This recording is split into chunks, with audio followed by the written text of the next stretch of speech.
Assalamualaikum warahmatullahi wabarakatuh. Om Swastiastu, Namo Buddhaya, salam kebajikan.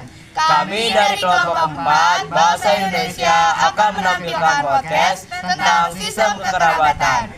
Di sini saya Anastasia Lamjurmolistorus dari kelas 9A dan rekan saya Ignatius Farel Widyakusuma dari kelas 9A. Nisrina Triusna dari kelas 9A. Saya Yusuf dari kelas 9A. Kehadiran saya di sini sebagai host bersama dengan Anastasia. Kami akan memberikan beberapa pertanyaan seputar tentang sistem kekerabatan. Sebelumnya, sistem kekerabatan itu apa sih? Sistem kekerabatan adalah hubungan yang berasal dari seorang ayah dan anak dan seorang ibu dan anak. Istilah kekerabatan timbul karena adanya keperluan untuk menyatakan kedudukan diri seseorang secara komunikatif dalam sebuah keluarga. Nah, dalam adat istiadat, sistem kekerabatan digunakan untuk mewariskan kebudayaan keluarga. Contohnya seperti bahasa daerah yang biasa digunakan oleh orang tua dan keluarga akan diwariskan kepada anak. Pada umumnya, sistem kekerabatan di Indonesia sebenarnya ada beberapa jenis. Dan apa pengertian dari jenis-jenis sistem kekerabatan di Indonesia menurut pengetahuan kalian? Yang pertama, ada sistem kekerabatan parental, yang dimana garis keturunan dan hubungannya kekerabatan ditarik dari kedua belah pihak ke orang tua, yaitu ayah dan ibu secara bersama dan seimbang. Pada sistem kekerabatan parental, kedudukan anak perempuan dan laki-laki serta peran suami istri dianggap setara dan seimbang. Yang kedua, ada sistem kekerabatan patrilineal, yaitu garis keturunan dan status kekerabatan seseorang ditarik dan ditetapkan hanya melalui garis keturunan ayah. Dalam sistem ini, kedudukan ayah dan anak laki-laki lebih tinggi dibandingkan kedudukan ibu dan anak perempuan. Yang terakhir, ada sistem kekerabatan matrilineal, yang berarti garis keturunan, identitas, dan warisan diturunkan melalui pihak ibu, sehingga perempuan memegang peran sentral dan perempuan dianggap sebagai pemilik utama harta pusaka.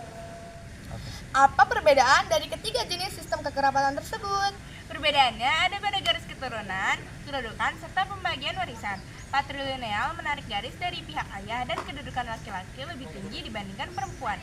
Matrilineal menarik garis dari pihak ibu, dan parental menarik garis dari kedua belah pihak, serta kedua belah pihak tersebut memiliki kedudukan yang seimbang. Wah, menarik sekali ya. Ternyata sistem kekerabatan juga terdiri dari beberapa jenis yang pastinya setiap keluarga bahkan suku pun memiliki sistem kekerabatan yang berbeda-beda. Ngomong-ngomong soal suku nih, pastinya ada ya beberapa suku yang menerapkan sistem kekerabatan. Boleh tolong sebutkan suku mana saja yang menerapkan sistem kekerabatan parental, patrilineal, dan matrilineal? Untuk sistem kekerabatan parental ada suku Jawa, Madura, Bugis, Sunda, dan Makassar.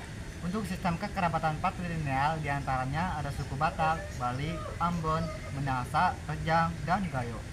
Dan yang terakhir, suku yang menerapkan sistem kekerabatan matrilineal ada suku Minangkabau, suku Enggano, suku Patalangan, dan suku Anak Jame. Banyak juga ya. Nah, sekarang saya ingin tahu daerah lain di dunia selain kekerabatan matrilineal ada daerah mana saja nih? Untuk sistem kekerabatan matrilineal dari daerah lain di luar Indonesia, ada masyarakat Garo dan Khasi dari India, suku Masuo di Tiongkok, suku Asante di Ghana, serta suku Navajo dan Bribri di Amerika Serikat dan Amerika Tengah. Oke, sepertinya cukup segini ya pembahasan kita tentang sistem kekerabatan yang ada di Indonesia hingga luar Indonesia.